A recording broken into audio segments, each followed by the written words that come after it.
আসসালামু আলাইকুম ওয়া রাহমাতুল্লাহি ওয়া বারাকাতুহু। কাছের এবং দূরের দেশে প্রবাসে যারা আমার লাইভে যুক্ত হবেন আপনাদের সকলকে জানাই আন্তরিক মুবারকবাদ এবং অভিনন্দন।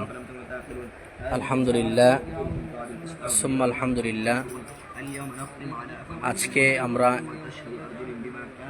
আমি একটা জামাত একদল হাফিজদেরকে নিয়ে ছোট বাকাইল এক বাড়িতে আসছি বাড়িটা বন্ধ করার জন্যে। এই যে ঘরটা দেখতেছেন এর আশেপাশে বিশাল একটা এরিয়া,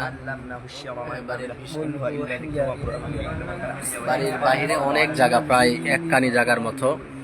এই পুরাটা বাড়ি আজকে আমরা বন্ধ করব। এই বাড়িটা বন্ধ করার উদ্দেশ্য হচ্ছে বাড়ির ভিতরে জিন্নাতের অনেক উৎপাত আছে এবং এই বাড়ির মধ্যে জাদুর অনেক প্রভাব আছে। এই বাড়িতে